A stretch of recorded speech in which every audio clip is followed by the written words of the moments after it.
لوگ بیٹھے ہوئے تھے، مجلس سجی ہوئی تھی، ہجوم عاشقاں تھا،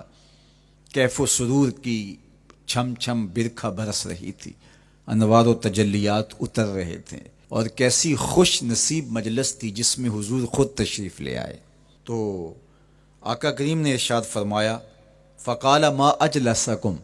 صحابہ تمہیں کس چیز نے بٹھایا ہے، کیوں بیٹھے ہو، مقصد جلوس کیا ہے، یہ جلسہ کاہے کا ہے، کیوں بیٹھے ہو؟ انہوں نے کہا آپ کی صورت میں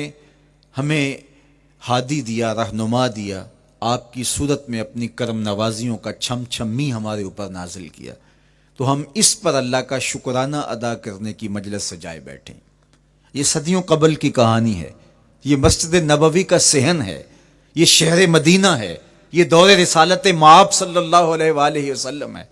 یہ 14 صدیاں گزرنے کے بعد کوئی گھڑی ہوئی اور کوئی اپنی طرف سے بنائی ہوئی بات نہیں ہے، بلکہ یہ وہ دور ہے جس دور میں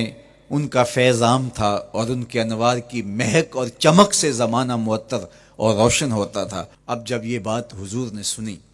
تو آقا کریم نے ان سے جو سوال کیا وہ سنیے۔ قالا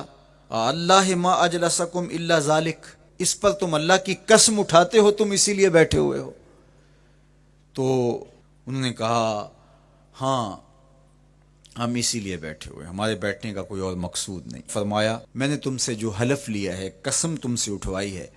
تو یہ کسی تہمت کی بنیاد پر نہیں، تمہارے قول کی صداقت پر مجھے کوئی شک نہیں گزرا تھا کہ میں نے قسم سے تصدیق کی ہو، بلکہ ماجرا کچھ یہ تھا، تم یہاں بیٹھے تھے، میں حجرے میں تھا،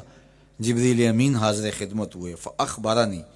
ان اللہ عز وجل یباہی بکم الملائکہ، انہوں نے مجھے کہا محبوب ذرا باہر تو نکل کے دیکھو، آپ کے غلاموں کے اس عمل پر اللہ فرشتوں میں ناز کر رہا ہے۔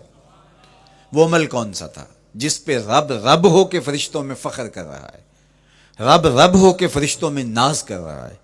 وہ عمل یہ تھا کہ صحابہ مل بیٹھ کر کے اللہ کی حمد بول رہے تھے، اللہ سے دعائیں مانگ رہے تھے، اللہ کا شکر بجا لا رہے تھے۔ کس بات پر؟ کہ اس نے ہدایت اسلام عطا کی اور محمد عربی کی شکل میں ہادی و رہنما عطا کیا، اس پر وہ اللہ کا شکرانہ ادا کر رہے تھے۔ تو اس پر جبریل امین نے آ کر کے حضور علیہ السلام کو بشارت دی اور اللہ کا پیغام سنایا کہ محبوب ذرا باہر تو نکل کے دیکھو، حجرہ انور سے باہر تو قدم رکھو، آپ کے صحابہ مسجد کے صحن میں بیٹھ کر کے اللہ کی اس نعمت کا جو آپ کی شکل میں انہیں عطا کی گئی شکرانہ ادا کر رہے ہیں۔ اللہ اکبر، اللہ کی رحمتوں سے کوئی بعید نہیں کہ آج کی مجلس قبول کر لی جائے اور اللہ فرشتوں سے کہے دیکھو صدیاں بیت گئیں، یہ آج بھی بیٹھ کے اس نعمت کا شکرانہ ادا کر رہے ہیں، تم گواہ ہو جاؤ میں نے اپنے بندوں کی مغفرت فرما دی اور میرا اور آپ کا کام بن جائے، میری اور آپ کی جستجو کامیاب ہو جائے، میرا اور آپ کا بیٹھنا بامقصد ہو جائے، ہمارے آنے کا مدعا پورا ہو جائے، ہم جو چراغاں کر کے ماحول میں ایک خوبصورتی پیدا کر کے، ایک ظاہری جمال پیدا کر کے ہم حقیقی جمال کی تلاش میں نکلے ہیں، اس ظاہری روشنی کے اندر ہم باطن کی روشنی کو تلاش کرنے نکلے ہیں، ہو سکتا ہے کہ ہمارے دل اس نور سے مالا مال ہو جائیں۔ باقی جہاں تک حضور کی مدح و ستائش کی کہانی ہے، حضور علیہ الصلوۃ والسلام کی تعریف و توصیف کی بات ہے، تو یہ ایک رات کیا، 12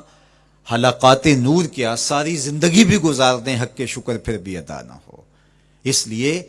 کہ ہمیں زندگی کا سارا شعور اور باطن کے سارے اجالے حضور کی دہلیز سے نصیب ہوئے، تو یہ تو ساری زندگی بھی ہم تشکر میں بسر کر دیں تو حق ادا نہیں ہو پاتا، اور ہماری روحیں، ہمارے قلوب، ہماری زبانیں، ہمارا طرز زندگی، ہمارا انداز معاشرت، ہمارے رویے اس نعمت کا شکرانہ ادا کر رہے ہیں جو حضور کی شکل میں اللہ نے ہمیں عطا کیا۔ دیکھو یار، کوئی معمولی سی نعمت میسر آ جائے تو بندہ اس پر شکرانہ ادا کرتے نہیں تھکتا۔ اللہ تعالیٰ نے قرآن مجید میں انسان کے اس رویے اور اس مزاج کو بیان کیا، وَإِنَّا إِذَا أَذَقْنَا الْإِنسَانَ مِنَّا رَحْمَةً فَرِحَ بِهَا، یہ انسان کی ایک فطرت بیان کی گئی ہے کہ جب ہماری جانب سے اس کو کوئی رحمت ملتی ہے تو فرح بہا، تو وہ فرحت کا اظہار کرتا ہے. یہ انسانی طبع ہے، یہ انسانی فطرت ہے. اور اگر رحمت للعالمین نصیب ہو جائیں تو پھر کتنی مسرت ہوگی. تو یہ اللہ جل شانہ کی طرف سے عنایت ہے جو اہل ایمان کا مقسوم ہوتا ہے اور اللہ ان کو عطا فرماتا ہے.